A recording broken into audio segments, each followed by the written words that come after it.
eu tenho orgulho de ter buscado esse aprofundamento em diversas áreas, mas não generalista, né? Tive essa viagem vertical até a neurociência, era inclusive motivado pelo princípio de Ashby, né? De William Rose Ashby, para quem o controle efetivo de um sistema implica necessariamente em ter um modelo acurado desse sistema. E quando especializado em algoritmos, em controle de processo industrial avançado, comecei a ver o fenômeno comercial da inteligência artificial, e mesmo a dificuldade com a complexidade, com a numerosidade de fenômenos, com o Big Data, né? O paradoxo do Big Data, que, enfim, onde mais significa menos robustez, menos relevância, isso me preocupou a ponto de escalar também para o sistema neural, também para os meus próprios desafios organizacionais, desafios que permeavam os debates técnicos, os projetos que afundavam projetos. Nós vivíamos uma crise, né? Em todos os projetos eu experimentava uma crise envolvendo, sobretudo, pessoas, né? Sempre pessoas, né? E começando e terminando com pessoas. Então, essa escalada não foi uma viagem vazia, e nem a preocupação epistemológica é com a qualidade do conhecimento. A história da ciência é um investimento importante num nível ainda superficial, um mestrado leve, mas porque começo a ver bom desempenho em abstrações lógicas e virtualização, mas com a perda subsequente, com o trade-off, com a perda do conhecimento em relação à concretude física, química, biologia, que descreve a concretude, e no final onde as contas da nossa vida são pagas. O banquete das consequências sempre será servido na concretude, né? Então, se em algum momento atrás foi importante abstrair e virtualizar, hoje isso me parece um excesso perigoso que avança sobre nossos limites em todos os sentidos, individuais e organizacionais. Então, eu queria, né, fazer essa defesa da paixão, mas sem perder a curtição pela vida, a paixão pelo conhecimento, e a viagem vertical tão intensa, porque eu precisava também entender como a gente processa a realidade, né? Feito esse esclarecimento, bom, esse é o meu moto, né? Sempre será melhor. Isso foi publicado por Sagan, né? No Um Mundo Assombrado por Demônios, a Ciência como uma Luz na Escuridão, mais ou menos isso. E esse é o meu moto. Vai na apresentação os 2 slides, né, que o Thierry gentilmente havia publicado. Eu começo aqui com um vislumbre de uma confusão danada, uma foto da NASA mostrando uma série de aglomerados de galáxias. Mas essa foto, ela está permeada com uma foto autêntica, real, de circuitos neurais humanos, né? E eu propositadamente quis mostrar essa constelação que nos habita, né? Aqui em destaque os aglomerados de galáxias, aqui em destaque os circuitos neurais, né? Num sentido muito científico, né? E também acho que vale uma última importante ressalva antes de seguir, né? Todo conhecimento, na minha visão, todo conhecimento, digamos assim, emergente, né?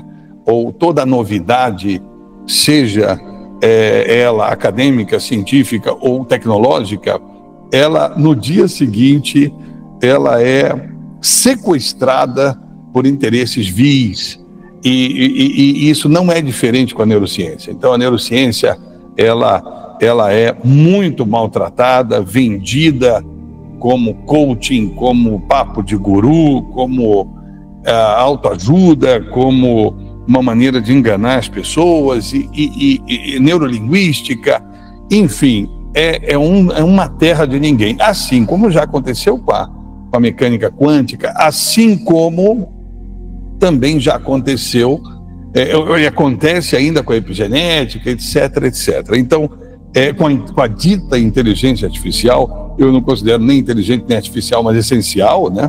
Ao contrário, eu acho que os algoritmos ajudam no esforço, no trabalho braçal e não na inteligência, mas isso é um outro papo para outro dia. Aqui e agora, eu até uso o termo neuro-AI e registrei esses domínios, né?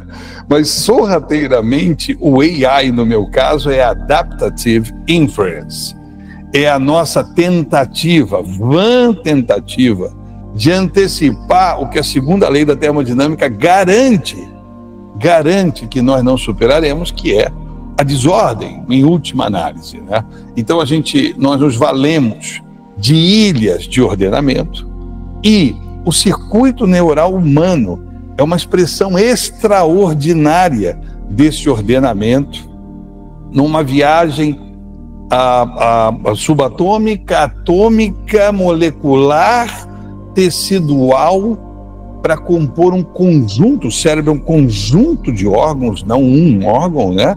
Que operam de maneira muito interessante, tentando mitigar os desvios em relação às nossas expectativas, de uma maneira adaptativa, de uma maneira inferencial. Então, o meu AI é sorrateiramente, eu tenho afirmado que não existe chance de inteligência.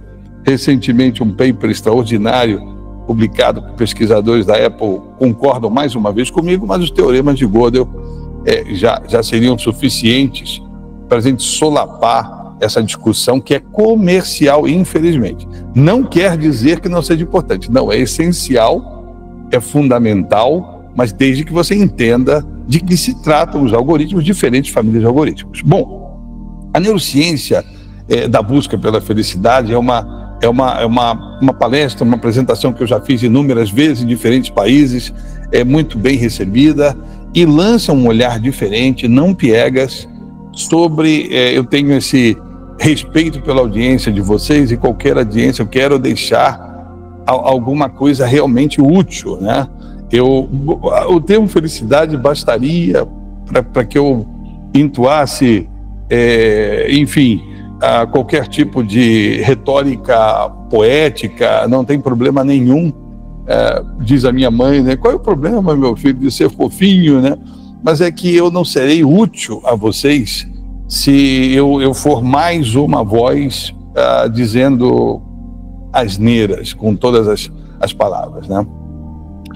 E a minha busca pela felicidade começou muito mal, né? Eu não encontrei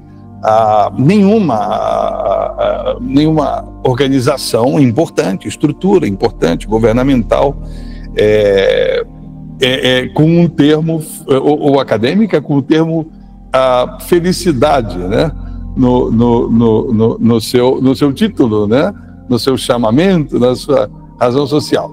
E mesmo a OECD, enfim, e hoje é consenso acadêmico e público, né? Que os governos devem procurar conceitos, digamos, mais bem estruturados, como, por exemplo, o well-being, né? Ao invés do happiness, né? Muito embora, como eu cito aí, Oxford, o dicionário de Oxford, considera as palavras sinônimas, né? Um bom candidato a single measure pode ser, portanto, né, o conceito de well-being, subjective well-being, né, a percepção, a autopercepção de felicidade, né? Sobram, como eu disse, definições poéticas. Eu não vou chover nessa hortazinha, né? em respeito a vocês e quero abordar de uma forma realmente profissional, científica, né? E que traga algum tipo de impacto. Kahneman, falecido recentemente, personalidade extraordinária, humano extraordinário, ganhou o Nobel de 2002 em Ciências Econômicas, mas ele fez um trabalho abordando os nossos bias cognitivos, né? O que eles chamam de sistema 1, sistema 2, a intuição, a reflexão mais apurada. É muito importante que em nosso tempo a sobrecarga, isso também nos alerta Herbert Simon, né? Qual é o trade-off imediato, óbvio, de estar imersos, afundados em dados, a maior parte deles inúteis, né? O trade-off, o preço a pagar, é a perda da atenção. Então, Kahneman, ele também vai até esse conceito, né? A gente vai ver um pouquinho adiante, até caracterizando felicidade como uma medida do controle que você tem sobre o seu tempo. A felicidade como uma medida de você conseguir estar aqui agora, nessa reunião, e permanecer com a cabeça aqui, entende? Sem estar olhando o celular, sem estar preocupado em atender a outras demandas, em dispersar a sua atenção com outras demandas, né? Então, esses são parâmetros, eu diria, mais objetivos, menos piegas, menos superficiais. Então, a Kahneman nos adverte que o conceito básico de felicidade, popular de felicidade, ele perdeu importância como marcador científico, porque ele tem medido a utilidade instantânea, o jorro, o prazer imediato, quando, na verdade, a equação da felicidade deve envolver uma análise em perspectiva, né?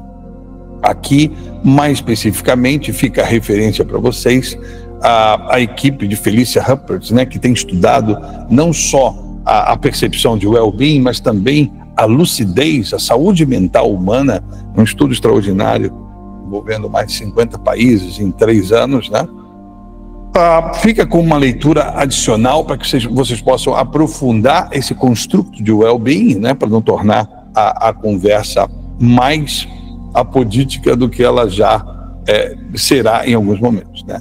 Então nós vamos adotar psychological well-being e subjective well-being como marcadores, ou seja, como conceitos, né? A percepção de bem-estar, né? Bom, isso é consagrado por todas essas organizações, né? O pessoal do World in Data, o Instituto Gallup, bom, todos aqueles institutos e organismos que investem seriamente em analisar a saúde mental humana e a percepção de bem-estar. Como um outline, né? Estamos mais ou menos felizes. O quark e o jaguar, uma provocação interessante, refere-se a um livro do Murray Gell-Mann, que eu recomendo demais a leitura, confrontando neuromitos, né, sobre emoção, felicidade, afinal, o que é felicidade, por que buscar a felicidade, o que revela o Gallup Happiness Report de 2025, atualizado 2025, e o que revela o Harvard Happiness Study. É um estudo longevo, já agora acumulado há 86 anos, várias equipes estudando a percepção de bem-estar, e ao final a ciência pode mostrar o caminho para a felicidade, né? Bom, estamos mais ou menos felizes, né? A humanidade está mais ou menos feliz, né? Mais ou menos feliz. A inclinação ao saudosismo, né? No passado era melhor, né? Ela é curiosíssima, né? Mas o passado normalmente é uma terra do nunca. A nossa memória realmente não é boa, tá, né? No passado nós éramos menos violentos, completamente falso. Éramos 100 vezes mais violentos. Morríamos... Bom, vamos ver os números, né? Eu havia comentado com vocês que tinha um slide do U2, né? No show de 98, para nós aqui da geração X, né? Era a turnê do Pop Mart, mas em determinado momento eles jogaram no telão aquela frase enigmática, né? tudo que você sabe está errado. Eu costumava colocar ali um detalhezinho em outra coisa, assim, pode estar errado, mas olha, de certa forma, não é injusto dizer que quase tudo que nós pensamos estar certos pode realmente estar errado. Não seria absurdo. Vou dar um exemplo. Se você considera hoje, 2025, que tem livre-arbítrio, apesar de parecer óbvio, né, você está completamente fora da realidade, né? Isso já seria chocante. É aqui que eu perco, é aqui que eu perco os meus amigos, é aqui que eu perco o respeito de muitos, né? Mas, na verdade, essa é a coragem da verdade. As notícias não são as que as pessoas esperam ou imaginam, mas ainda há esperança para mim, na minha visão, no conhecimento, né? Nós estamos mais felizes, né? Bom, vamos ver se você realmente está no mesmo, se estamos no mesmo mundo, né? Em números, né? Bom, a expectativa de vida, nós triplicamos a expectativa de vida em mais ou menos 200 anos, de ciência e 150 anos de ciência médica. Eu coloquei tempo demais ali. Triplicamos a expectativa de vida pela adaptabilidade e considerando, claro, o empenho humano, da intelectualidade humana em inventar vacina, em descobrir o antibiótico, parte do uso do nosso aparato, que joga contra a entropia, né? Vou fazer uma parte aí, Sherman. Perdão. Aquele professor sueco Hans Rosling, que já morreu, o cara era um papa nesses estudos aí. Fantástico, muito bem lembrado. Assisti 3 palestras dele ao vivo em Estocolmo, o cara é top. Cara, é uma pena também, uma perda, né? Irreparável, né? O filho dele dá sequência, leiam Factfulness. Factfulness é um livro interessantíssimo. Ele começa fazendo uma enquete com 12 perguntas, ninguém nunca acertou as 12. Uma pessoa, né, em vários países acertou 11 questões, né? Eu tenho orgulho de dizer para vocês que eu estava na mesma realidade que Hans Rosling e acertei também 11 questões, né? Ele brinca, né, porque ele fez um experimento com macacos e os macacos acertaram mais ou menos 50%, né? E com humanos, normalmente, como a gente é cheio de bias, mais de 200 bias cognitivos no caminho da nossa tomada de decisões, o efeito Dunning-Kruger, a gente normalmente acerta 30%. A média é acertar 4 questões em 12. Os macacos acertam 15. É brincadeira, os macacos estão atirando ao acaso. Os macacos correspondem à estatística, mas ele é muito bem citado, Hans Rosling. Bom, a gente acha que está mais violento, a violência decaiu 100 vezes, ok? Nos últimos 200 anos, né? E continua decaindo, né? Existe um processo pacificador em curso. A nossa educação, o nível educacional, né? Olha, observem que 33% das pessoas morrem hoje por problemas cardiovasculares, 18% de câncer. No somatório, nós temos aí um pouco mais de 50% das mortes. Mas sempre, ou majoritariamente, em 70% a 80% dos casos, acima dos 70 anos de idade. Então, não é só viver mais, a gente está vivendo mais, com mais saúde, a gente está vivendo melhor. Observem ali a taxa de suicídio, 1,3%, caindo e não aumentando, como pensava aquele rapaz que foi assassinado. A taxa de homicídios, mortes violentas por 100 mil, ela corresponde a 0,7% das pessoas que deixaram a vida no dia de hoje.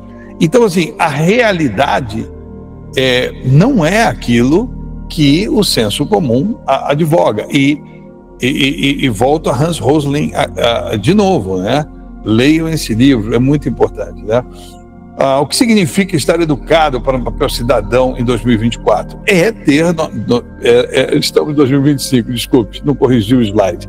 É uma boa noção de data science, de estatística. Um cidadão moderno, ele precisa, afundado em dados, ele precisa aprimorar a cognição dele com mais conhecimento estatístico. Ele precisa saber selecionar um dado, ele precisa saber desconfiar de um dado, né? Então nós estamos, sim, nós temos motivos, sim, para medir um aumento na percepção de bem-estar. E temos medido isso. Estamos efetivamente medindo isso, né? Mas é claro que nós estamos medindo um grau de satisfação muito menor do que poderíamos, do que gostaríamos, né, individualmente.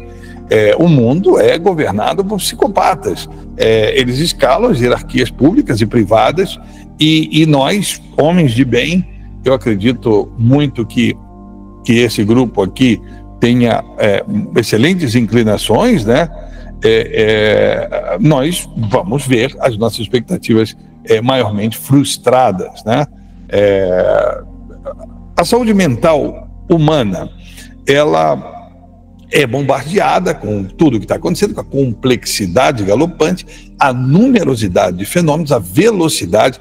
Tem um estudo sensacional, não está citado aqui, depois eu posso encaminhar a vocês. Isso é do fim da década de 50, 60, feito por George Miller. Um estudo sensacional, não sei se vocês já ouviram falar, 7 mais ou menos 2. Procura isso na internet depois também, tem vários vídeos no YouTube, demonstrando a falência, os thresholds, os limites do nosso processamento, da nossa cognição. Onde cognição, em sentido amplo, envolve todos os aparatos envolvidos na detecção e captura de dados e processamento subsequente em todos os níveis, né? A citar os elementos sensores do nosso corpo, termosensores, mecanosensores, os sensores ópticos, cones e bastonetes no fundo da retina, todo o aparato sensorial, os diversos layers de processamento, até a consolidação no teatro da mente de algo, digamos, intelectível, que está muito relacionado com a nossa capacidade ímpar, que é um instinto da linguagem que nos permite uma arte marcial, que é a linguística, né? Então, saindo do script, né? Mas isso é importante. A cognição envolve todo esse aparato de processamento de informação, e ela é limitada. Seja a sensibilidade, a gente não vê luz ultravioleta, não temos sensores, só temos os RGBs, os cones são fotossensores para as frequências RGB. A gente não vê ultravioleta, não vê infravermelho, a gente precisa de transdutores para isso, algoritmos algoritmos setados por humanos para poder criar, digamos, correspondências e agradar a nossa e satisfazer os limites da nossa cognição. Por que o Quark e o Jaguar, né? O Quark e o Jaguar é o título de um livro de Murray Gell-Mann, que eu considero também outro humano extraordinário como Kahneman, também ganhador do Nobel, dessa vez em contribuições na física de partículas, né? E Gell-Mann fundou um Instituto Santa Fé que estuda a complexidade. Tive o prazer de fazer um curso básico sobre ciência da complexidade. É um curso, inclusive ele é aberto, você pode fazer sem custos, se você resolver fazer as provas e se certificar, aí tem um investimento, mas eu recomendo muito, ou pelo menos qualquer tipo de apresentação do Instituto Santa Fé é muito séria. Gell-Mann, ele faz uma provocação exatamente porque o quark é aparentemente complexo, né? Porque vem do glossário da mecânica quântica, mas o quark é exatamente o ente simples e básico nessa história toda, com pouquíssimos graus de liberdade, né? De conexão, de conectividade. Enquanto o Jaguar é uma metáfora para o ser humano. A complexidade de um ser vivo e as suas estratégias, a interatividade, a cognição, né? O que significa ser humano, né? Neurocientificamente falando, com base na ciência, na genética comportamental? Primeiro, exatamente isso. A força inexorável Outro dia me disseram que é inexorável. Inexorável fica mais bonito. Inescapável da genética comportamental. Realmente, a genética tem muito mais influência no nosso comportamento do que a gente pensa. Lembra lá da frase do YouTube, né? Não existem dois iguais e a gente não é feliz também da mesma forma. Isso é outro ponto importante, por isso que a medição da autodeclaração, da autopercepção de bem-estar, ela é importante, porque é relativa a você. Nós somos livres, mas o cérebro opera de forma automática. Não existe realmente nenhuma chance para algo similar ao livre-arbítrio agostiniano. Quem hoje defende isso com muita propriedade diante da opinião pública é Robert Sapolsky. Recomendo demais os 2 últimos livros dele, principalmente o Determiner, mas eu não gosto do título, porque quando a gente, enfim, diz, não tem chance de livre-arbítrio, mas ao mesmo então está tudo determinado, isso abre espaço para muita confusão. Como se estivesse escrito nas estrelas e tal, assim, de um jeito moral. O que acontece é que, efetivamente, não existe nenhum tipo de mecanismo, nós estamos realmente sujeitos a uma cadeia de casualidade bioquímica e presos a isso, né? Eu poderia resumir isso, para não aprofundar esse ponto, que não é o objeto, numa frase extraordinária de Schopenhauer, né? Na virada do século XVIII para o século XIX, ele disse o seguinte: você pode desejar, você pode querer, mas você não pode desejar o que você vai desejar, nem querer o que você vai querer. Não é não ter muito controle sobre o que você faz, não. É não ter controle nenhum. Ou seja, o seu cérebro opera automaticamente, mas você continua responsável, não culpado. Previsíveis, mas não racionais. O ser humano tem um comportamento previsível, mas não é propriamente racional. Dan Ariely escreveu Predictable Desculpe interromper um parêntese, mas quem é você e quem é seu cérebro? Porque você divide em 2 pessoas distintas. Não, nós somos o nosso cérebro. O transplante de cérebro é o único onde só o doador é beneficiado. Não existe dualidade, tá? Não existe isso. Isso é uma coisa muito superada. Eu entendo, mas quando você diz, eu não controlo meu desejo, é meu cérebro que controla meu desejo, então existem 2 pessoas nessa oração. Não. A consciência emerge das interações bioquímicas de neurônios e tal. Mas tudo bem, você tem consciência do que está passando, né? Eu não estou dividindo em momento algum. Eu estou dizendo o seguinte: o cérebro opera automaticamente. Eu só estou lendo e descrevendo linguisticamente, inclusive na mente. O pensamento é dependente da riqueza linguística, semântica, inclusive se você tiver impeditivos para a fala, por exemplo, isso sim impõe uma terrível chance de retardamento. Então eu estou dizendo para você que nós estamos operando automaticamente, sempre, eu, você, todos nós. Eu não estou criando nenhum tipo de dualidade, não. O self é uma descrição. Assim como eu descrevo você, o Fernando, eu também posso me descrever. Eu descrevo terceira pessoa, eu descrevo a mim também. Mas o self é só um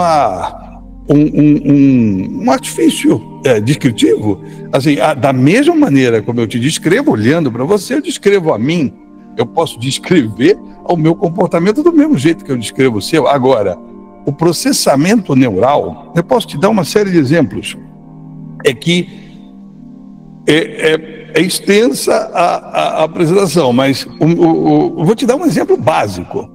Por exemplo, nesse momento, se você estiver se sentindo desinteressado, por quê? Por que desinteressado? Numa cadeia causal, você pode não ter passado por esses assuntos ou por N motivos prévios, né? Registros na sua memória, inclinações neuropsicológicas, genéticas e comportamentais, você pode não se interessar por esse assunto. O seu hipocampo deixa então de ser excitado automaticamente, bioquimicamente, para fazer o registro da memória de curto prazo no longo prazo. Automaticamente. Aliás, Fernando, você não tem menor controle sobre o que você vai registrar, onde vai registrar, como vai registrar, com que intensidade, com que força. Isso é automático. Só para te dar um exemplo, todo o registro de memória. E se você tiver um problema no hipocampo, acabou o papo. Se você tiver um problema com neurotransmissores excitando o hipocampo, acabou a conversa. Você não tem como arbitrar, fazer diferente, se você tiver um problema bioquímico deixando de excitar o armazenamento em longo prazo. Ponto final para a sua trajetória. Aliás, se você retirar o hipocampo, simplesmente você não vai registrar mais a sua experiência. Vai poder rebuscar, fazer recall do que você já tinha registrado até o momento e essa cirurgia, infelizmente, foi feita. Outra coisa, a seção do corpo caloso, que é um feixe, mais ou menos 200 milhões de fibras neurais, que une os dois hemisférios cerebrais. A seção do corpo caloso, em casos de epilepsia, hoje em dia não é tão comum, mas ainda pode ser necessário, para você não irradiar a tormenta epilética para os dois hemisférios, né, em prejuízo ao paciente. Quando você secciona o corpo caloso, Fernando, você fica com 2 cérebros operando em completo desfase, sem saber o que o outro está pensando. Onde foi parar o seu livre-arbítrio, né? Então, assim, mas é uma infinidade, isso não é... E apesar da sua intuição, da sua sensação, da sensação pessoal, da crença, e naturalmente, um assunto tão delicado como esse, eu não espero que haja acordo em 5 minutos, né? Mas eu estudei uma vida, né, para poder me sentir à vontade com isso, apesar de me sentir tão incômodo como todos nas primeiras notícias, né? É claro que eu me senti incômodo, né? É claro que eu achava que o meu mérito era uma coisa minha, né? Perdão, então desculpa, mas eu tenho o maior tesão por esse assunto. A gente pode retomar. Nós somos o nosso cérebro, aí, Fernando, nós somos o nosso cérebro, né? O transplante de cérebro, eu repito, é o único onde somente o doador é beneficiado. Outra coisa importantíssima, Fernando, assim, eu sei que não foi essa o seu questionamento, mas outra coisa interessante, né? Quando se fala quando há o chamamento a essa questão de dualidade e tal, de Descartes e tal, e a ideia de alma e tal, é muito importante o conceito, o princípio de Landauer, né? Ele está de pé e bem de pé. Qualquer registro, qualquer informação no universo consome energia. Qualquer registro de informação no universo impõe a existência de meio físico. Isso, por si só, não responde à questão do livre-arbítrio, ok, mas responde à questão da não fisicalidade do registro da informação. É um assunto bastante importante e que também requer certo aprofundamento, mas o princípio está de pé e ele é muito bem acatado, né, cientificamente. Voltando à felicidade, né, estamos sempre comparando o nosso interior, a nossa intimidade com o exterior, com o que o outro quer apresentar no convívio, né, na cena pública, social, né? Esses aspectos definem muito o que nos torna humanos. Esse estudo é fantástico, né? Bom, esse estudo investigou 45 milhões de pessoas, né? 56 mil pares de gêmeos, né? E encabeçado por Harvard mas também pela Queensland University da Austrália e o Instituto Blavatnik. Tive o prazer de, em algum momento, passar por essas 3 instituições e observe, Steven Pinker provocativamente escreveu aquele artigo, Zip Code ou Genetic Code? Mais uma vez, lembra do show do U2? Sim, entre 50% e 80% do nosso comportamento, claro que isso é simplificado ao nível de um bate-papo à noite, né? Mas entre 50% e 80% do nosso comportamento é explicado principalmente pela genética. 0 a 10% pelo meio compartilhado, família. Chamamos de meio compartilhado porque os gêmeos são, nesse caso, um elemento fundamental, né, de contraprova. Então, é um meio compartilhado e não compartilhado por irmãos, né? Gêmeos ou adotivos ou apenas fraternos, né? Ou consanguíneos, mas não gêmeos, nem univitelino, nem dizigótico. Volta lá, Sherman. Vou dar uma parte aí, porque... perdão. E entre 40... Fala. Entre 20% e 40% pelo meio não compartilhado, né? O que envolve também a cadeia de eventos da nossa vida, eventos mais dramáticos, né? Mas não somos uma folha em branco, não somos moldados pela experiência, tá? Nós somos fundamentalmente moldados pela nossa biologia e a personalidade é super estável ao longo da vida. Quero dar uma contribuição aí que talvez não tenha ficado claro para as outras pessoas. Esse slide aí, desses percentuais, é sobre o que determina o comportamento nosso, humano.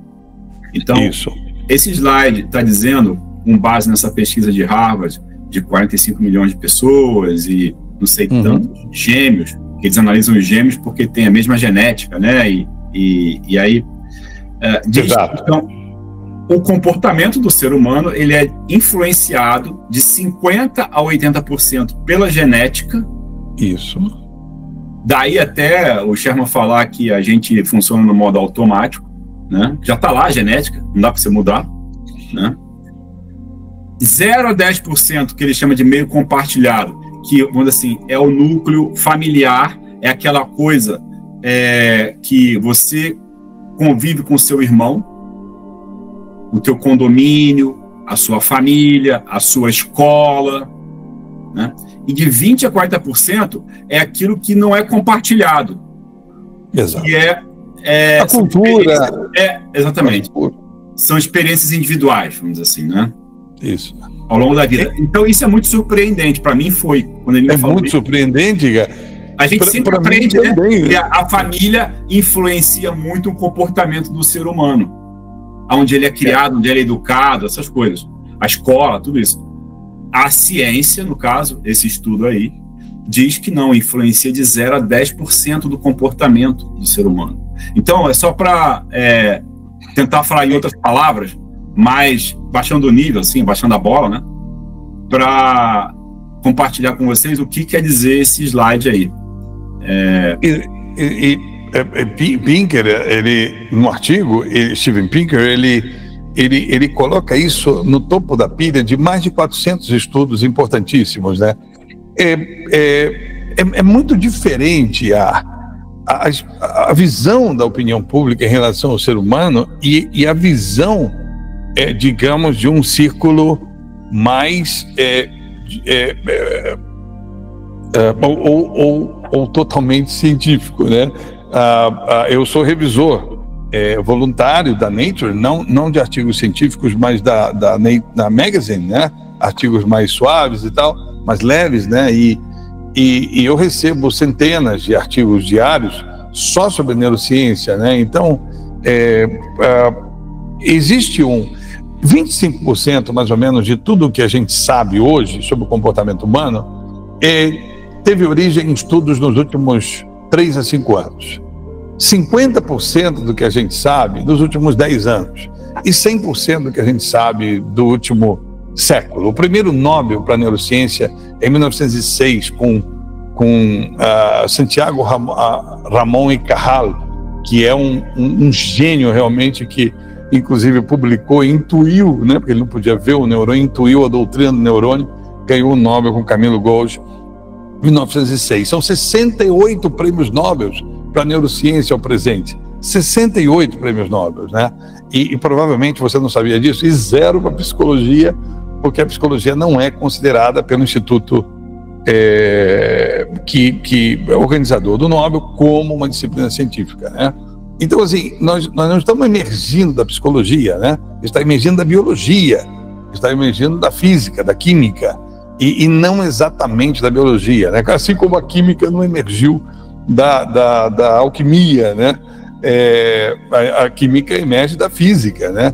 E fundamentalmente. Então, assim, eu estou colocando diante de vocês, eu sei, notícias impactantes, né? E como eu disse antes, convidando ao aprofundamento.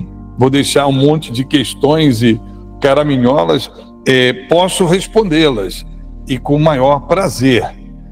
Só um assunto desse dá uma outra boa apresentação, né? Vou fazer mais uma parte aqui, Sherman. Já são 7h35, tá? Tá. E a gente tem aí uma mania de parar com o show às 8. Tá legal. Acho que a gravação é tudo. Acho que quem quiser continuar pode continuar, mas fazer um rap aí maravilha, convergente, tá? Robert Plomin, tira inclusive às vezes até me lembra fisicamente você. Ele diz que é insólito que a genética seja tão ignorada, porque os traços cognitivos e desempenho educacional estão entre os mais herdados que há. E nós não estamos medindo isso, não estamos preocupados com isso. Existem um monte de motivos para isso. Eu acho que eu vou ter que até passar muito rápido lá na frente. A gente está no topo do dito rol cognitivo, né, que é a coevolução da inteligência, da sociabilidade e da linguagem, né, o instinto da linguagem. Eu deixei aí uma definição mais profunda de cognição, né, mais formal, para que vocês possam ter como registro, né? Portanto, a notícia é que a gente não está efetivamente no controle, somos livres, mas essa o cérebro você envia para a gente depois, né? Claro, com o maior prazer. Não há qualquer chance, né, do dito livre-arbítrio. Parafraseando Sapolsky, o livre-arbítrio é um mito do qual nós estamos nos desfazer, né? Ele está usando expressões assim muito contundentes, né? Aproveitando aqui a advertência de Kahneman, né, que também concorda com isso, podemos estar cegos para o óbvio e também cegos para a nossa própria cegueira. Mais de 200 armadilhas cognitivas, elas estão em letras pequenininhas aqui, e vou deixar para que vocês confiram, né? Mais de 200 armadilhas cognitivas no caminho das nossas decisões. Agora, dá um exemplo de uma muito frequente. Dá um exemplo de 10. O pai de todos os desvios cognitivos é o desvio cognitivo de confirmação, né?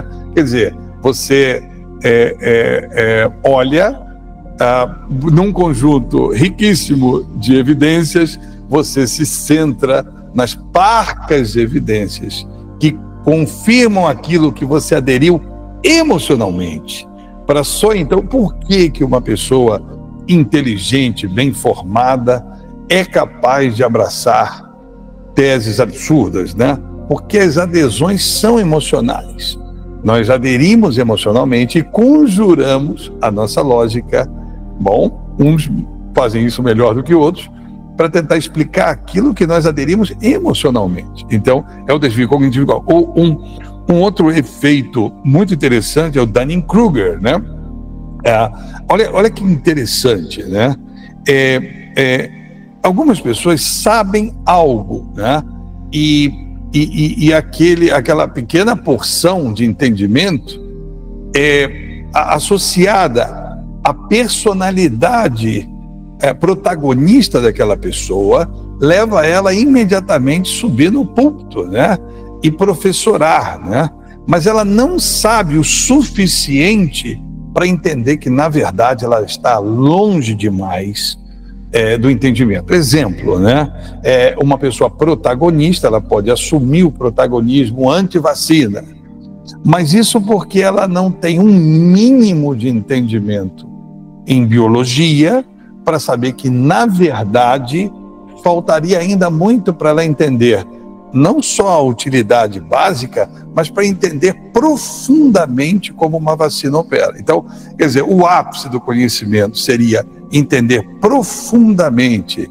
Eu fico preocupado com esse desvio. Por exemplo, no início da pandemia, eu me matriculei num curso do Imperial College, London. Então, eu passei a ter uma opinião muito bem embasada sobre todo aquele processo. Entendi que havia uma outra onda da SARS-CoV, a MERS-CoV, que aconteceu no Oriente Médio. Eu entendi todo aquele percurso epidemiológico, entendi como que funcionava a biologia viral, aquele vírus especificamente. Então, aquilo me levou a um nível razoável de debate, né? Se eu tivesse permanecido na base do meu entendimento biológico, eu já seria capaz de desconfiar que faltava muito para aprender. Mas aquele cara protagonista que realmente não sabe nada, ele nem sabe que não sabe. É o Dunning-Kruger, assim, de uma maneira simplificada, né? E um monte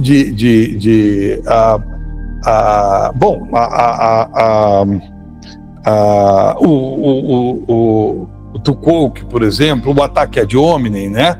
Os bias cognitivos também também encontram correspondência bionívoca com falácias retóricas, né?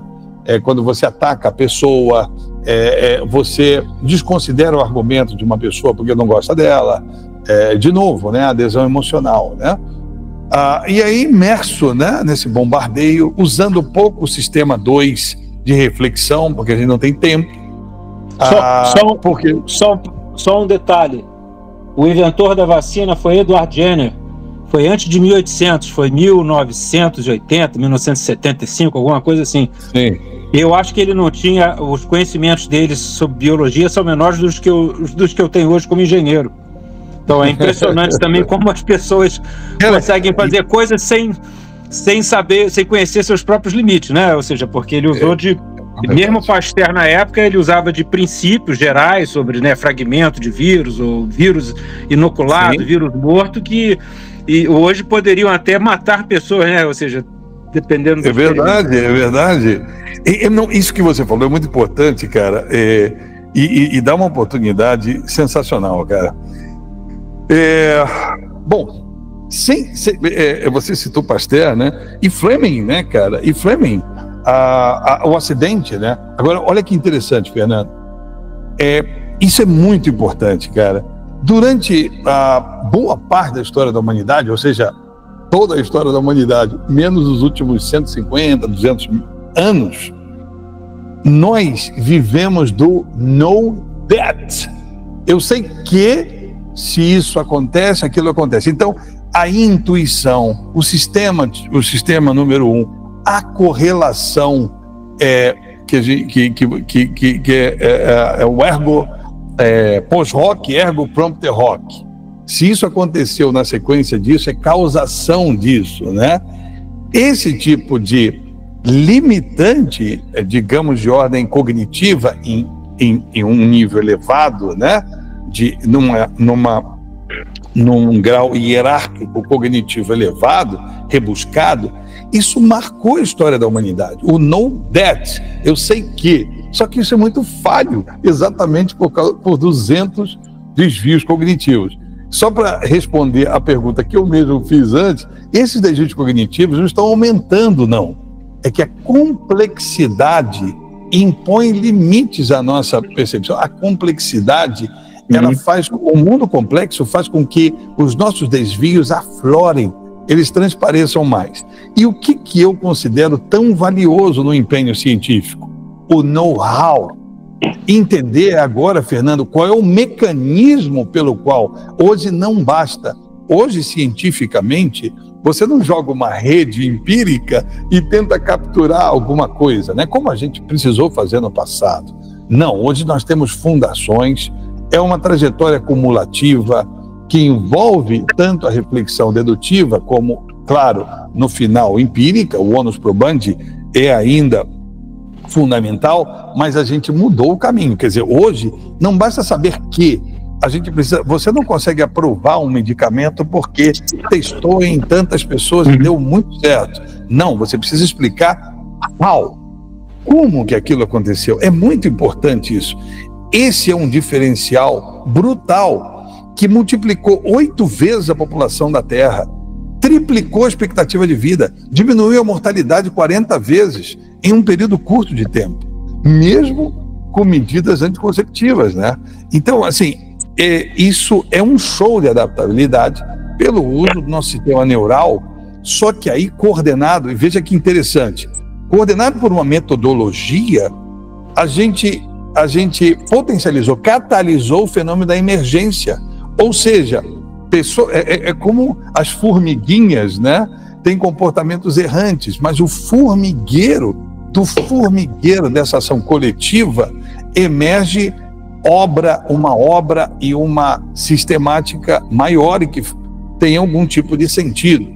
No nosso caso também, mas o efeito catalisador do método científico, ele é notável, porque ele criou uma metalinguagem no qual a gente pode compartilhar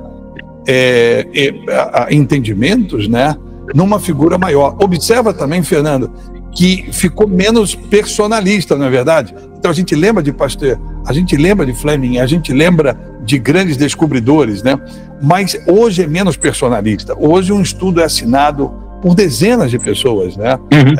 Hoje você escala na trajetória do conhecimento com passinhos muito mais delicados e menos personalistas, né?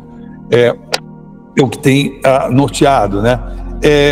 Mesmo se nós não tivermos condição de terminar essa apresentação, eu fico disponível para continuar, mas esses assuntos que estão sendo tocados aqui são tão importantes que vale a pena mergulhar. A lucidez corresponde a 17% da humanidade. Isso é um estudo que levou 3 anos e investiu em 50 países, né? Conduzido em Cambridge por Felicia Huppert. E é muito importante isso, cara, porque isso reflete um pouco aqui uma leitura adicional sobre o que eu considero lucidez, né? Mas observem aqui o resultado de Cambridge adaptado. Eles mesmos batizaram de flourishing esse comportamento aí que vocês devem medir provavelmente no convívio social, né? Pessoas que ao longo da vida claramente, digamos, florescem, ou seja, claramente apresentam um desenvolvimento, onde a condição de hoje é inferior à de amanhã. Elas estão melhorando, elas estão aprendendo mais, elas conseguem processar melhor a informação, oferecer saídas mais que predizem, digamos assim, os fenômenos com um pouco mais de acuracidade, um pouco mais de certeza na incerteza, né? 56% saúde mental moderada e 11% num estado dito de languishing. Você percebe que a pessoa ela tem um certo desempenho até a dita adolescência e ali começa um mergulho estranho. E naquele canto esquerdo, 16%, aí sim, inclusive, por transtornos cognitivos, transtornos de personalidade importantes, né? Isso reflete um pouco de várias medições que são feitas, né, em relação a quando você tem a crença em coisas absurdas, né? Normalmente você encontra esses 20% sabendo em que mundo estão e 80% com dificuldade de entender o que estão vivendo, né? De uma maneira geral. É um estudo importante, emblemático, né? E outra coisa importante, isso é base para o meu próprio doutorado, a personalidade, ela é instável ao longo da vida. De fato, o Tilly pode atestar que a minha personalidade se mantém incólume, a personalidade dele também, mas nós nos desenvolvemos ao longo da vida, a gente aprendeu coisas, a gente memorizou coisas, a gente deu curso de desenvolvimento para algumas coisas, a gente oprimiu outras que não deram muito certo, mas a personalidade, ela é muito marcadamente, ela está muito marcadamente ligada a gabaritos, não a áreas, porque um outro daqueles assuntinhos que viram pseudociência é o papo da plasticidade. Claro, todos os tecidos,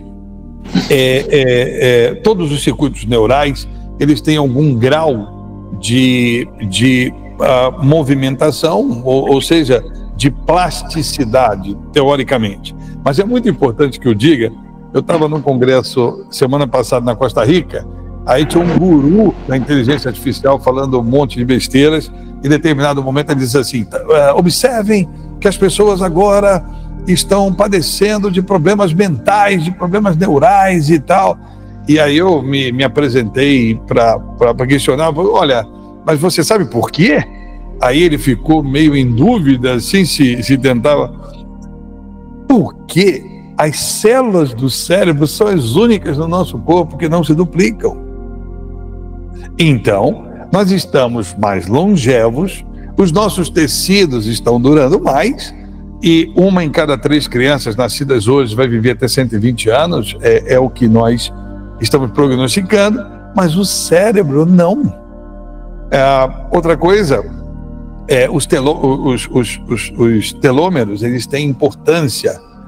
Cada vez que a célula se duplica, o telômero vai ficando cada vez mais curtinho, que é aquele acabamento que tem no cadarço, né? De um tênis, né? Aquela pontinha dos cromossomos, ela vai diminuindo a cada geração.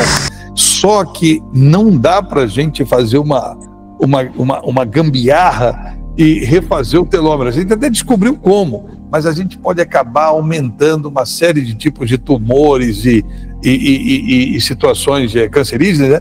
E não é fácil fazer isso no cérebro. Então, quer dizer, nós estamos fustigando as fronteiras, mas existe uma explicação pela qual a gente está padecendo de mais problemas neurais, de síndromes e de falências neurofisiológicas, porque a gente está vivendo mais tempo e as células do cérebro não se regeneram.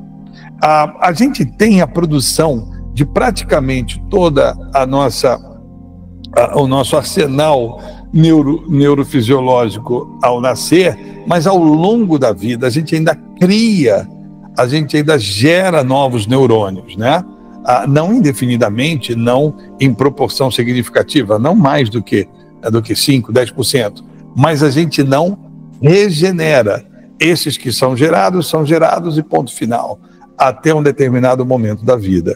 Então, e a personalidade, ela é marcadamente resultado de 2 gabaritos importantes. As amígdalas cerebrais, elas de certa maneira guardam os nossos matizes emocionais, principalmente ligados ao medo, à prevenção, porque é melhor um falso negativo do que um falso positivo, né? Então, é melhor você correr se a folhagem estiver se mexendo, porque pode ser um tigre dentro de sabre, ou pode ser a ventania, né?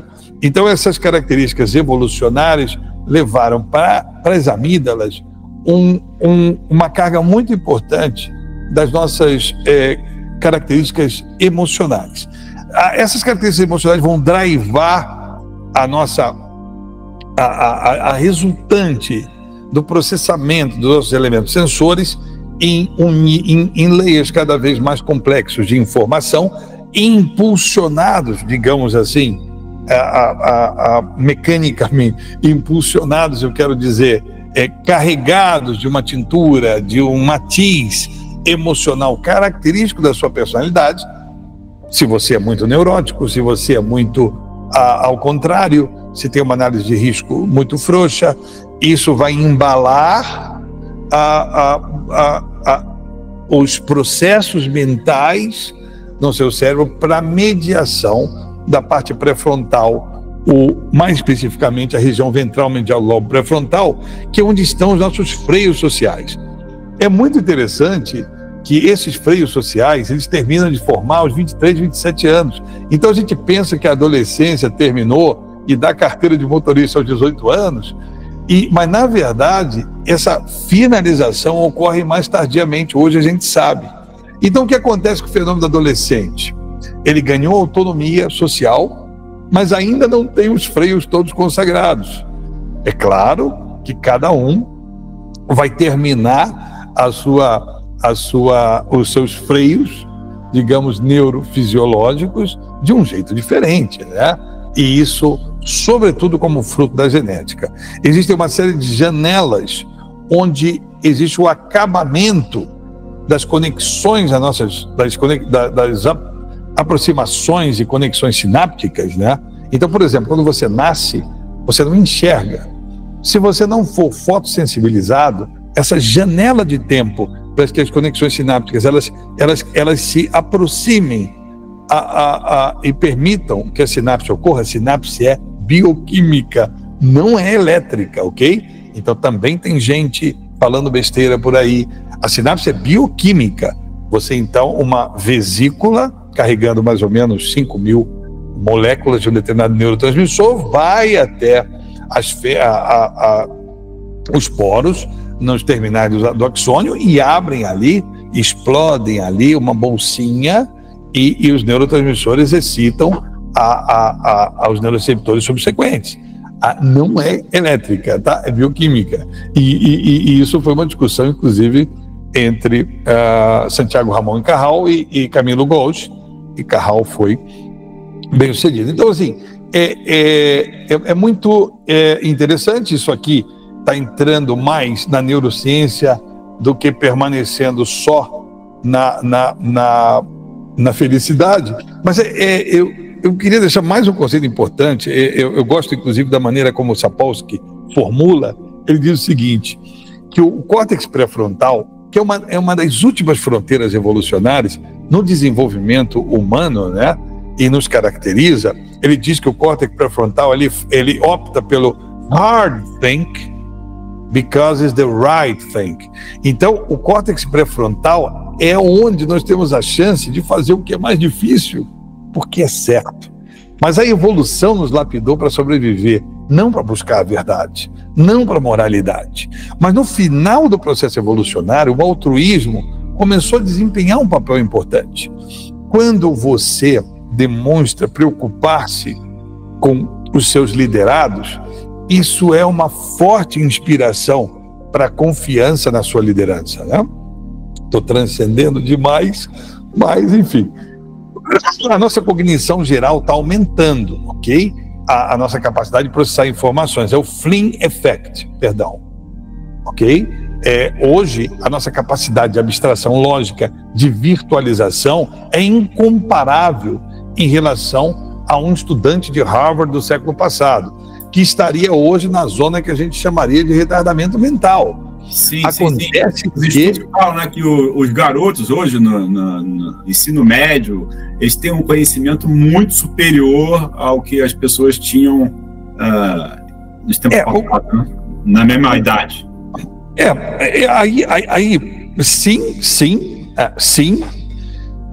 Por outro lado, o risco é a palavra conhecimento, mas de qualquer maneira, em termos cognitivos, em termos de capacidade de abstrair logicamente, sem dúvida. Então você pega um aparato e navega nesse aparato emulando uma realidade que você não está vendo.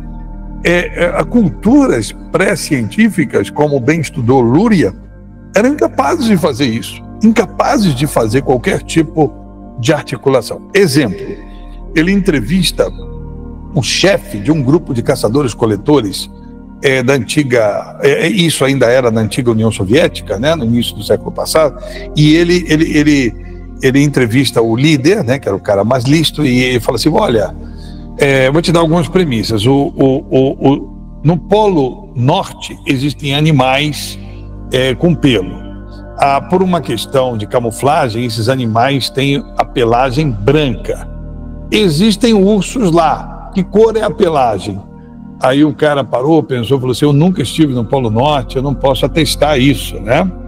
Eu só vi ursos pardos e negros. Aí ele diz, não, mas as minhas premissas não te dizem nada? Ele disse assim, olha, Se uma pessoa que eu confio muito fosse até lá, visse, me contasse, eu acreditaria. Então ele transferiu a fisicalidade, transferiu o testemunho físico, mas ele foi incapaz de abstrair aquilo, de fazer uma inferência, digamos, lógica, né? Que hoje a gente chama de virtual, né?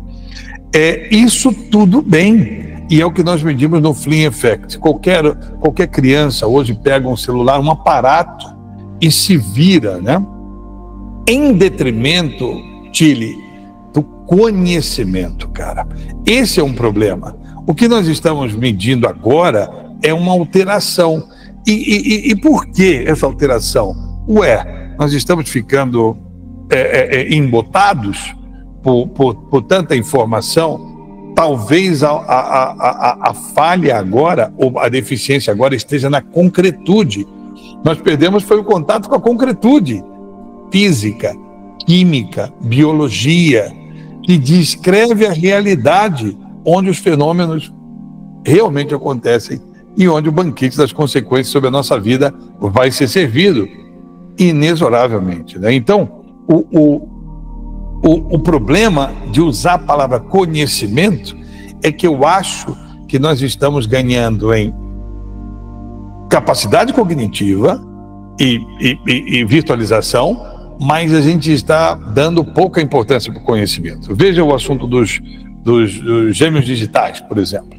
Então bate alguém na porta de um dos meus clientes e diz: olha, tem aqui uma ferramenta fantástica, virtualizar a sua planta, né? Só que aquilo ali é o mais fácil.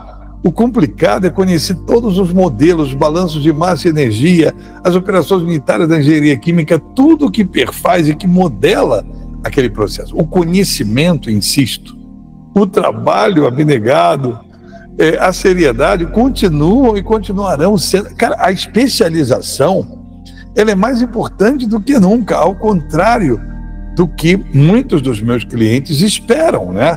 De soluções mágicas, de algoritmos mágicos genéricos. Isso simplesmente não existe, né? Quem se vale produtivamente de algoritmos é quem tem conhecimento, é quem sabe formular as perguntas, os constraints, indicar as fontes de dados confiáveis e saber o que fazer com os outputs, né? Inclusive filtrando, porque o paradoxo do Big Data, nós ficamos com os algoritmos na média, digamos assim. A gente ficará sempre abaixo do especialista, mas acima daquele que não sabe nada. Mas o que não sabe nada não deveria estar na frente do algoritmo, porque ele precisa saber, ele precisa... E essa é uma questão complexa que eu lido na esfera da neuroeducação, onde as pessoas ficam esperando soluções tecnológicas, né? Mas o nosso aparato humano evoluiu até a savana africana, continua sendo o mesmo. Ele ele aprende sobretudo com esse encadeamento entre a área de Wernicke, a área de Broca, fascículo arqueado. Ler e escrever é uma das melhores tecnologias que a gente inventou até hoje. Existem disciplinas que são melhores fisicamente, existem disciplinas que são melhores visualmente, existem disciplinas que são melhor entendidas. Você não vai resolver um sistema de equações visualmente, eu digo, usando aparatos de holografia. Isso não vai ser importante. O que vai ser importante é você sentar diante de uma folha de papel, usando a sua capacidade de ler, interpretar signos e escrever, né? Isso vai ter mais... Existem aprendizados que são mais efetivos em figuras estáticas, como um mapa. Existem outro tipo de aprofundamento. Se você puder ter uma presença na forma de vídeo. Hoje eu estava numa reunião, um cara querendo vender numa escola que eu sou professor, a holografia do professor. Isso é uma besteira, porque a estrela do espetáculo é o conteúdo. Se eu ficar botando uma holografia numa sala de aula, vai despertar muito mais a curiosidade pela holografia do que o conteúdo que está sendo ensinado. Na verdade, as grandes universidades mundo afora continuam com quadros negros, inclusive sofisticando os quadros negros, né? Eu só não abraço a causa da inovação como fim em si mesmo, também nos leva ao paradoxo da inovação, né? Too little, estagnação. Too much, caos. Então, tudo isso, tudo que emerge tem que ser visto com cuidado por aquele princípio anterior, porque existe uma horda de pessoas querendo ganhar dinheiro fácil com isso. A gente precisa de muito cuidado. Tudo isso que está sendo tocado aqui impacta a nossa cognição o tempo inteiro, né? Bom, então nós estamos deslocando, né, o nosso dito.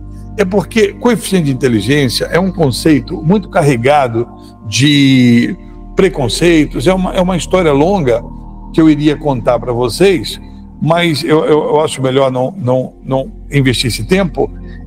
O que a gente mede hoje é o dito fator G, a cognição geral, a nossa capacidade cognitiva. Ela, como já foi dito, ela está aumentando. Essa curva está se deslocando e hoje a capacidade média, o fator G médio da humanidade está em 100. No início do século passado estava em 70 e hoje a gente mede isso como indicativo de certo retardo. O Flynn Effect, medido em diversos países, né? Aqui explicando a história do fator G, por que ele foi demonizado nos Estados Unidos, ligado à eugenia, etc, etc, etc, etc. Bom, mas a sua área de RH está preparada para isso, né? E aí eu entraria no rol das emoções, né? E derrubando alguns mitos, né? Nós sentimos tristeza porque a gente chora, raiva porque a gente bate, medo porque a gente treme. O processamento neural humano não é nada otimizado, inclusive ele é muito dispendioso. Os nossos elementos sensores capturam uma determinada cena com toda a sua gama de sensores químicos, mecânicos, etc., mecanosensores e termosensores, etc., e fotossensores, e um quadro estruturado em nossa mente, muito ligado à nossa linguagem. E esse quadro, ele então vai subindo em uma espécie de hierarquia, de filtro de tomada de decisão até a mediação pelo córtex pré-frontal. Isso esquematicamente, né?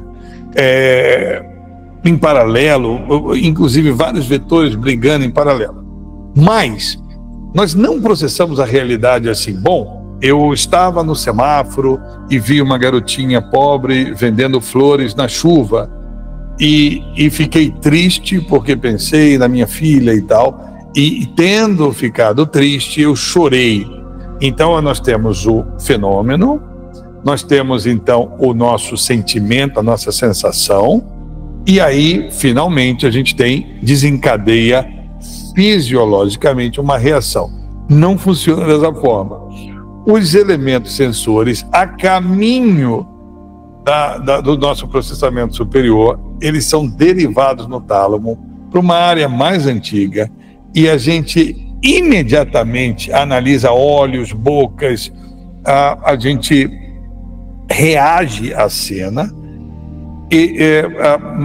injetando pela hipófise neurotransmissores que no sangue passam a ser denominados de hormônios, que vão aumentar o batimento cardíaco, aumentar a pupila, produzir lágrimas, ativando as glândulas lacrimais. E aí um sistema de feedback chamado interoceptivo vai ler o estado do corpo e dizer, e nós vamos assumir, de acordo com o dicionário semântico, estou triste. Você fica triste porque você está chorando, não o contrário. Poxa, e se você não chora? Não, tudo bem, você não ativou as glândulas lacrimais, mas você ativou outras reações no seu corpo. Por exemplo, clonazepam. Clonazepam é um remédio para dormir? Não. Clonazepam é um relaxante muscular. Aí o que a gente faz? A gente toma clonazepam, eu não recomendo, mas alguém toma clonazepam, tem um relaxamento muscular, o sistema interoceptivo lê em feedback, estou relaxado, e assume que você está relaxado, ou seja, eliminando eventualmente a ansiedade e tal, que é uma das causas principais de você não conseguir dormir. Existe a depressão. O seu organismo está depauperado fisiologicamente, o seu sistema interoceptivo informa ao cérebro e o cérebro entre aspas, deprime, porque você nem tem energia fisiológica para poder responder a um estado de euforia ou de ânimo, para querendo fazer muita coisa, ele te deprime. Então, o sistema opera em feedback e não da maneira convencional como a gente imagina. Isso é importante porque o modelo James Lange, William James e o Lange, é de 1880, como havia bem lembrado o nosso amigo que havia destacado, né, o século XIX, né, e principalmente a segunda metade do século XIX, como um período muito prolífico. Amígdalas armazenam, como eu já disse, nossas zonas emocionais. A região ventral medial, ela representa os nossos freios, né, e todo o processamento neural possui componentes ofensivos e defensivos, né? Então, todo comportamento neural ele recebe carga emocional e carga também emocional de freio. Não existe essa de você é muito emocional. Não, o que você está querendo dizer é que você é drivado por um tipo de emoção. Por exemplo, andar com o freio de mão puxado, temendo a tudo, é uma emoção, ok? O que a gente costuma caracterizar como aquele cara muito emocional é o cara sem freios, né? Isso é uma confusão muito frequente. Todos os comportamentos, portanto, são carregados de emoção. Por quê? Porque tudo isso flui através de neurotransmissores e a gente pode estabelecer relação entre neurotransmissores e emoções, né? Na verdade, é isso que ocorre, né? Mas de tipos diferentes. E a gente vive uma montanha-russa emocional sobre a qual a gente não tem realmente controle. Esse livro é muito importante, A Tábula Rasa, escrita pelo Steven Pinker. Aliás, o Steven Pinker acaba de lançar um livro novo. Recomendo todos os livros dele, né? O Rationality, sobre a história da violência. Bom, Pinker é sensacional. Aqui uma leitura adicional, eu percebi agora que eu esqueci de traduzir. A última palestra que eu tinha feito foi em espanhol. Bom, confrontando alguns mitos agora sobre a felicidade.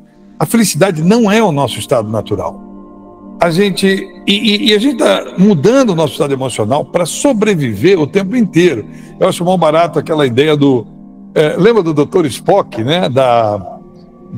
O Dr. Spock era um cara sem emoção, né?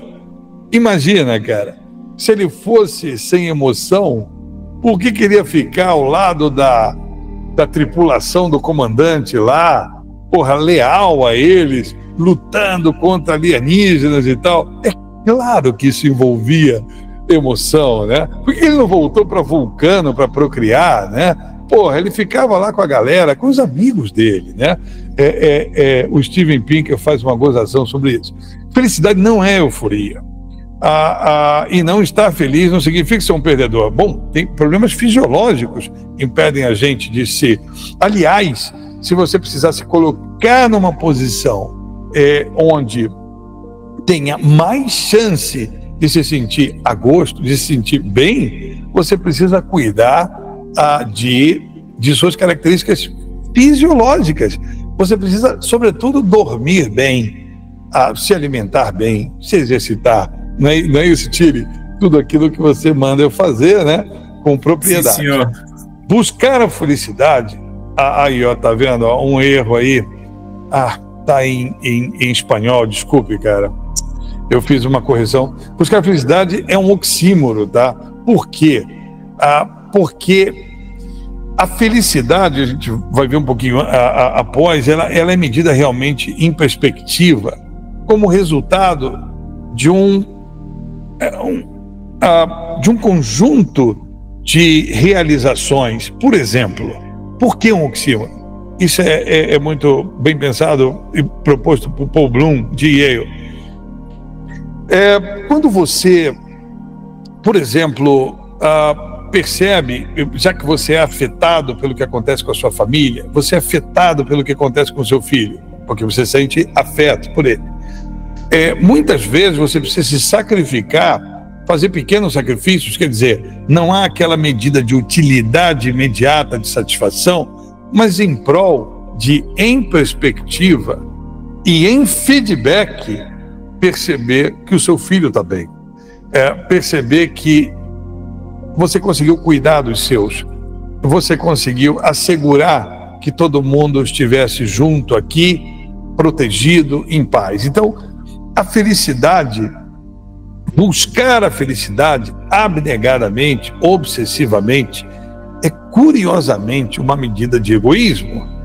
O altruísmo, veremos, é o principal driver da felicidade, segundo os estudos. É a satisfação com o que você fez pelo outro que, em feedback, te faz se sentir melhor. E não é para todos. Tem gente que não vai se sentir bem assim, porque tem uma inclinação ao egoísmo. Essa inclinação ao egoísmo é uma característica da pessoa. O problema é que ela provavelmente nem estará muito preocupada com felicidade, porque ela estará satisfeita normalmente com situações que independem da aceitação social que ela tenha, de ter ou não amigos, de ter ou não pessoas que queiram estar na companhia dela, exatamente pelo egoísmo, pelo desprezo, pelo natural.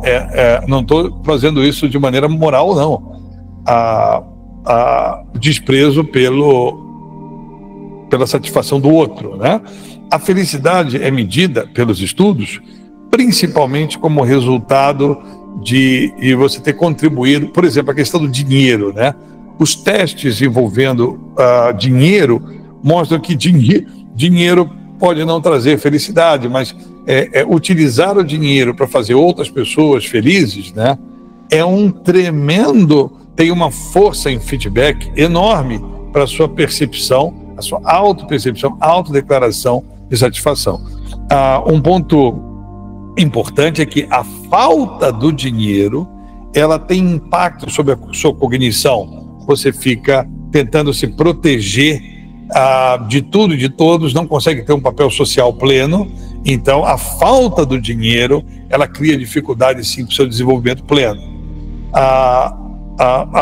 Kahneman, né, eu já havia comentado antes, ele relaciona a felicidade com o controle sobre o seu tempo. Estar aqui agora em um estado calmo, o mais calmo possível, estar presente, estar aqui, estar participando do encontro sem outras distrações, né? Uma vida repleta de significado em perspectiva, muito embora, né, a gente morra no final, isso é o nosso destino, mas ainda assim uma vida honrada pelo cuidado com o outro parece ser o caminho. O cuidado com a vida e a felicidade humana e não a sua destruição, isso é frase do Thomas Jefferson, né? Infelizmente, os Estados Unidos vivem um momento dramático. Agora, essa definição de Pinker é extraordinária. Podemos ver a felicidade como resultado de um antigo sistema de feedback biológico que rastreia o nosso progresso na busca de sinais auspiciosos de aptidão em um ambiente natural. Somos mais felizes, em geral, quando estamos saudáveis, confortáveis, seguros, abastecidos, socialmente conectados, sexuais e amados. A função da felicidade é nos incitar a buscar as chaves da aptidão.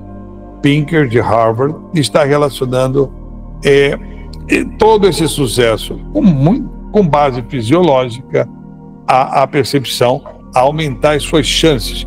Não garante porque os drivers da sua personalidade pode ver o copo meio vazio sempre, né?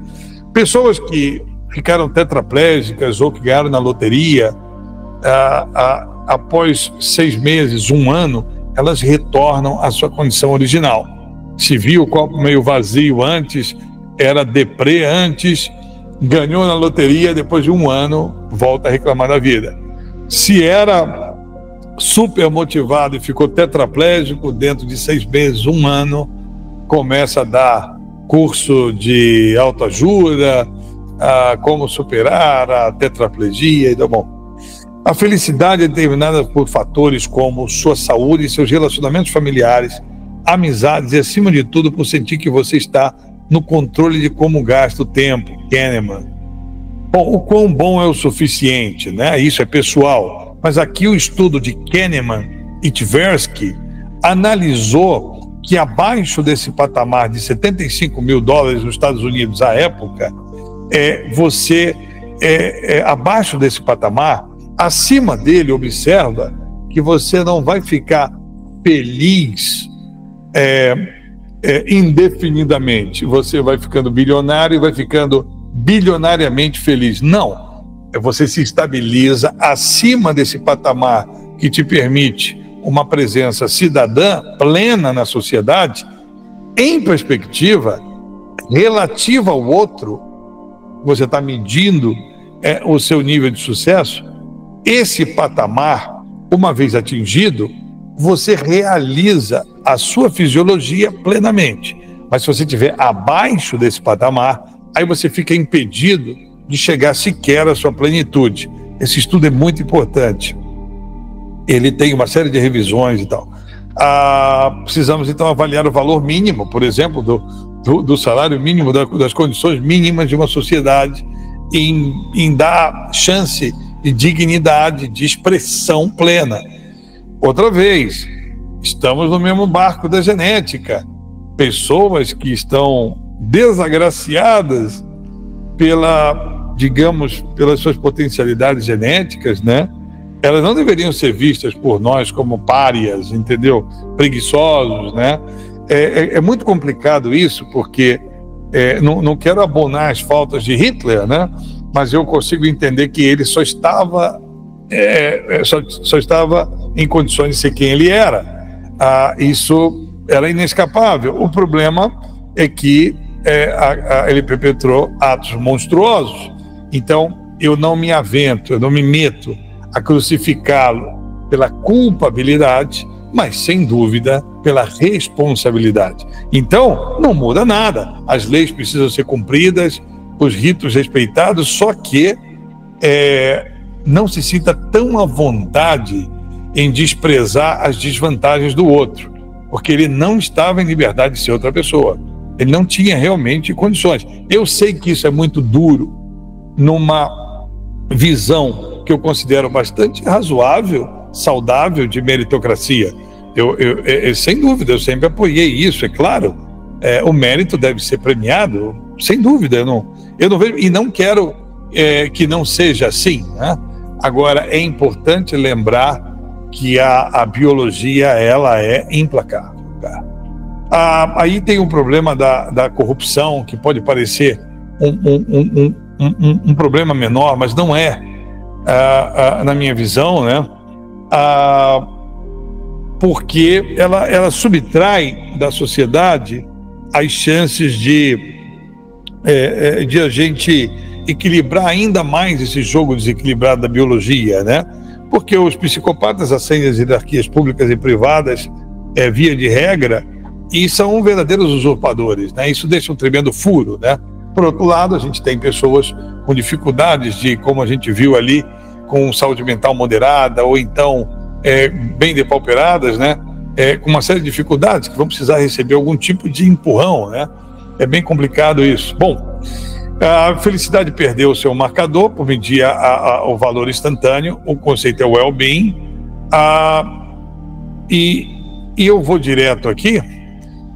Bom, em termos exógenos, os fatores que mais impactam a felicidade são a desconexão social, os estudos mostram isso, a solidão, problemas de saúde mental O estresse, não confundir essa coisa de burnout, é uma coisa meio discutível, tá? Estresse não é propriamente como está sendo veiculado. Estresse é, em princípio, saudável. Agora, o estresse continuado, culminado em ansiedade insolúvel, aí sim isso é altamente tóxico, né? E a baixa renda, ou seja, a impossibilidade de jogar o jogo social de maneira mais plena é um problema também. Medimos através de reports, todos esses reports listados aí são muito importantes. Eu botei destaque para o Gallup, e a gente passa o happiness paradoxo, a gente já viu, é que paradoxalmente tentar ser feliz diretamente pode ser incompatível com ser feliz, né? Porque tentar ser feliz implica satisfação imediata e não em significado útil. A gente está o tempo inteiro tentando eliminar essa figura do jorro e olhar a felicidade em perspectiva, né? Fazer a medição em perspectiva. E pode exigir, inclusive, um caminho sujeito a sacrifício e contrariedades. Certas pessoas não podem ser felizes e sempre verão um copo meio vazio, porque a genética é imperiosa. Certas pessoas confundem felicidade com alegria, com... Isso aí é uma festa na Índia, né? Eles jogam esses pozinhos coloridos e tal, já estive aí, é terrível, né? E é uma sandice. Eles se julgam felizes, né? Nessa zona do cacete, né? Sem dúvida é incômodo, tá? Esses pós todos aí, eu não consegui ver muita graça nisso. Eu fico preocupado que as pessoas se machuquem e tal, porque eu tenho uma inclinação altruísta. Eu fico preocupado, não consigo achar graça com aquelas videocassetadas, quando alguém se machuca levando um tombo. Aquilo nunca me parece engraçado, mas essa é minha característica pessoal, é a minha personalidade. Recorde que sempre estamos comparando o nosso interior com o exterior dos demais. E se você não sabe o que é felicidade, não poderá buscar a felicidade. Isso aí não é felicidade. Via de regra, esse jorro, isso nem ficará bem registrado na sua memória. A gente valoriza demais isso. A gente leva isso até para a cinematografia, para caracterizar uma galera fazendo bagunça, fazendo zona e tal, e vende na cultura essa exacerbação como sendo indicativo de felicidade. E não é esse tipo de marcador que nós utilizamos, né? Então, essas definições de espaço público não estão em curso aqui, né? O mero jogo, né? Voltando ao conceito de well-being, mais uma vez reforçando, vamos ao Gallup, né?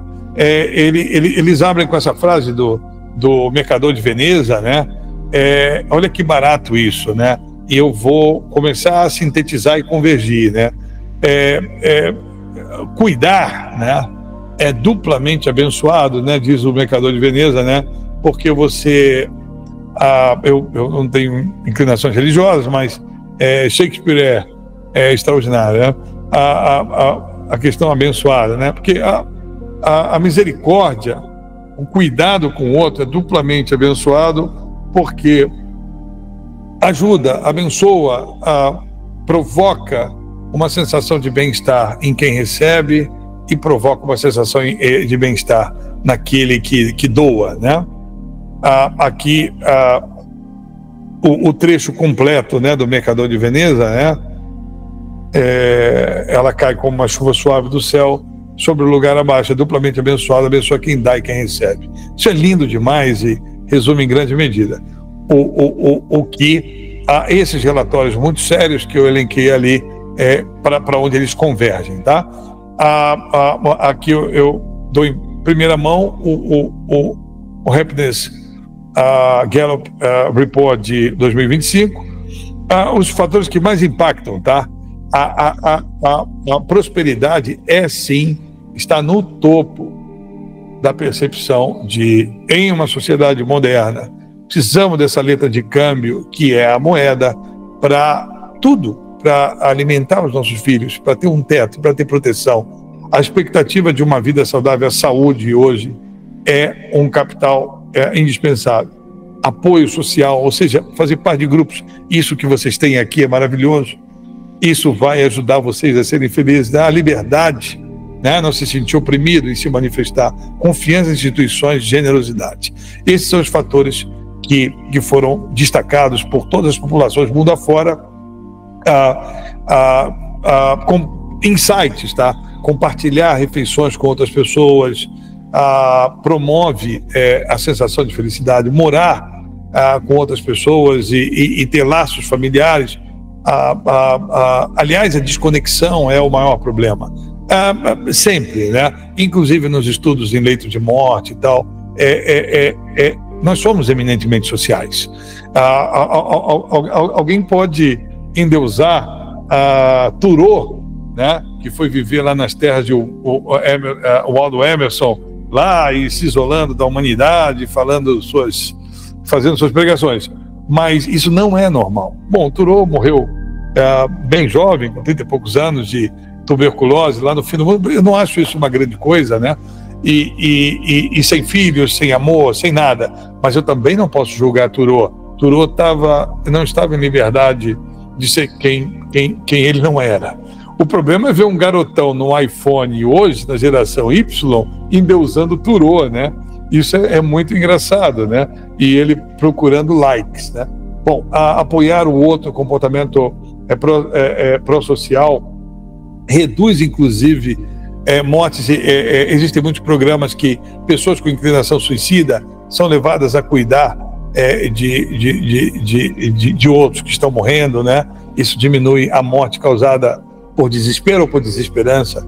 Confiar nos outros, como a infelicidade, a questão do populismo, a questão da corrupção, a questão dos problemas governamentais é sempre elencada, né? O dinheiro, ele é sempre muito bem visto quando ele é utilizado para fazer outros felizes, né? Mesmo que seja dentro do seu círculo, do seu jardim. Aqui o colorido mapa da felicidade, para que vocês tenham aí esse documento. Isso vem direto do relatório. A Finlândia, o país mais feliz pelo 8º ano consecutivo, né? Seguido, observe a América Latina aqui, ó. Então nós temos aqui a renda per capita, ok? E aqui o nível de satisfação na vertical, né? Então observa que a América Latina, ela é média, né? Ela tem um bom nível de satisfação, sim, está no meio do caminho ali em renda per capita. Isso aqui deve ser logarítmico, né? Mas ela tem ali nós temos um nível razoável em relação, por exemplo, à África e a uma boa parte da Ásia, né? Os top 10, olha só que interessante, né? A Finlândia, sem dúvida alguma, mas observa, olha o mundo nórdico aqui, né? E mesmo ali a Holanda, a Dinamarca não figura aí, mas está próxima também. Então é muito interessante isso. Existem estudos que mostram que o frio, de certa forma, ele acaba induzindo o comportamento coletivo e o altruísmo. Só que isso já não é tão válido hoje, que a gente pega um avião e cruza continentes e tal em um par de horas. Então, mas no passado isso pode ter tido algum impacto. A Costa Rica, olha que interessante, acaba de voltar da Costa Rica, olha que interessante, né? Querido. Agora, olha os 10 últimos, né? Observa, né? Observa como é homogêneo, como o sofrimento, a grana, o problema religioso, né? Observa aqui o destaque para Costa Rica, a Alemanha na 22ª posição, a Inglaterra na 23ª, Estados Unidos, a França e o Brasil, 36ª posição em 147. Fair enough. O Equador, isso aqui eu estava dando essa apresentação no Equador. A Rússia, olha lá, a Federação Russa, 66ª, dos países ricos, é a que está em piores situação. A China, pior ainda, a opressão, a falta de liberdade. Não é só a prosperidade, lembra, né? São todos aqueles vetores, né? Nós temos aí tiranias, né? E essas tiranias, elas não podem suscitar Olha a situação da Palestina, né? Morrendo ali. Olha a Índia, tá? A Índia é um engodo, né? A Ucrânia, claro, sofrendo com uma guerra, mas olha a Índia. Isso é um engodo populista, uma teocracia de castas imexíveis, né? Isso é muito triste. Mais religiosidade, de forma geral, implica em menor felicidade, não o contrário, como revelam os números, tá? Pela correlação, inclusive, com baixo nível educacional, pobreza, violência e menos solidariedade. Os países mais religiosos são os menos solidários, mais religiosos são os menos educados, mais religiosos são os mais violentos do planeta. Sem exceção. Inclusive, se você olha dentro do panorama americano, o cinturão bíblico é a região mais violenta dos Estados Unidos e as costas mais educadas são menos religiosas.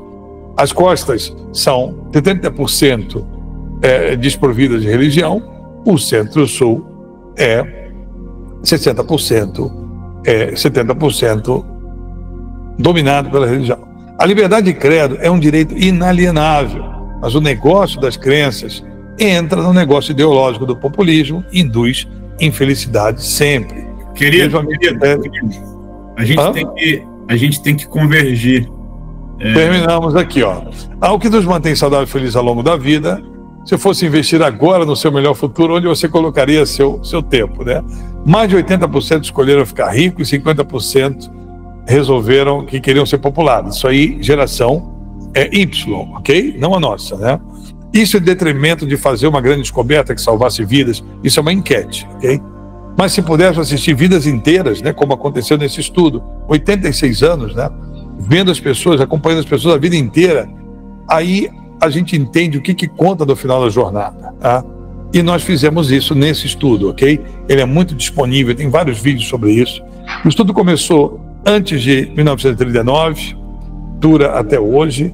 60 participantes ainda estão vivos dos iniciais, né? Essa é a 6ª geração. Sucesso profissional, prosperidade financeira não garantem a percepção de felicidade. Aliás, a percepção de felicidade é pessoal, é genética e comportamental. É a qualidade dos relacionamentos que mais importa, e também no trabalho e negócios, né? Relacionamentos no trabalho e negócios, né? Não é o número de relações que importa, muito menos a popularidade, mas a qualidade e a força dos lados. Não é messiânico, isso aí é medido, né? A desconexão social é a maior de todas as mazelas, sempre em todos os estudos, né? A felicidade parece depender de ser partilhada, grifo meu. Não existe essa de experiência pessoal e tal. Bom, e aí, isso aqui é sobre RH, não interessa, vamos ao final. Tá? As pessoas e organizações buscam resultados. Nós estamos aqui querendo algum resultado fácil. Mas a meta, sempre digo para o Tille, deveria ser a consciência, o conhecimento sobre os fenômenos que impactam nossas vidas, a vida das organizações. E observa que perceber, contar, medir, rastrear é parte do processo. O resultado vai vir da otimização contínua e racional do sistema pelo conhecimento, do seu sistema neural também. Então, a mensagem é: descubra quem você é, se aprofunde em entender quem você é e seja de propósito, e não lute contra isso. Ao contrário, adapte, ajuste o seu contexto com realismo às suas características, né? Abrace a sua natureza. Mas um cidadão moderno precisa de conhecimento neurocientífico a essa altura da história. De muitos, um só espírito. Uma mensagem que é o moto americano, que infelizmente não está em curso nesse momento na história dos Estados Unidos. Mas esse aforismo, esse moto é muito importante, que juntos a gente fez melhor e nos tornamos mais felizes, né? E vou para o final, para a mensagem final.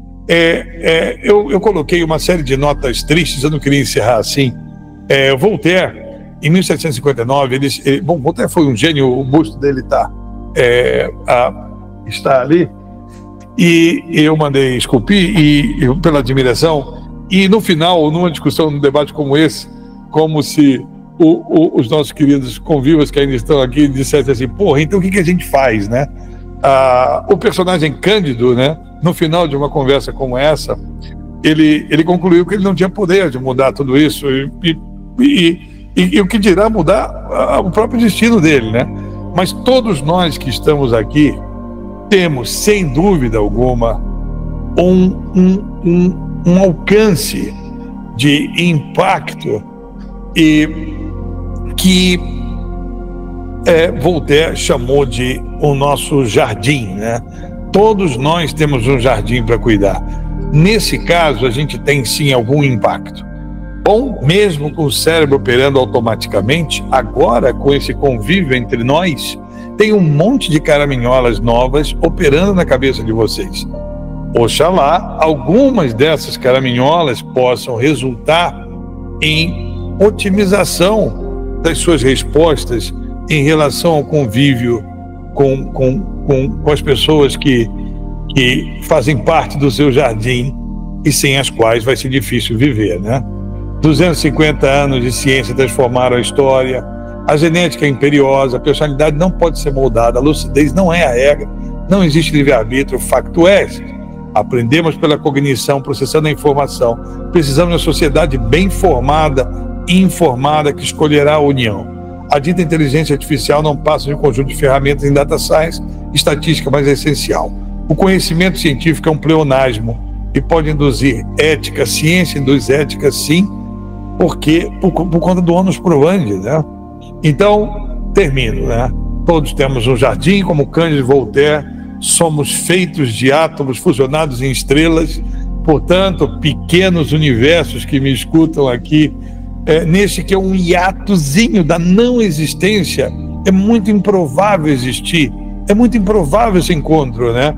Então, lembre-se que a gente morre também no final desse filme, então a hora é aqui, é agora, faça a diferença, se você puder, o impacto que você for capaz. Tudo começa e termina em humanos, em um loop muito estranho na nossa cabeça, mas, como eu escrevi no subtítulo do meu livro, que eu lanço até o final desse ano, mais um livro, maravilhosamente imperfeitos. Essa é a nossa condição, maravilhosamente imperfeitos, eu e vocês, né? Aqui, dedicado ao meu amado pai, que se despediu esse ano, depois de quase 90 voltas ao redor do Sol, uma vida digna. Essa é a mensagem.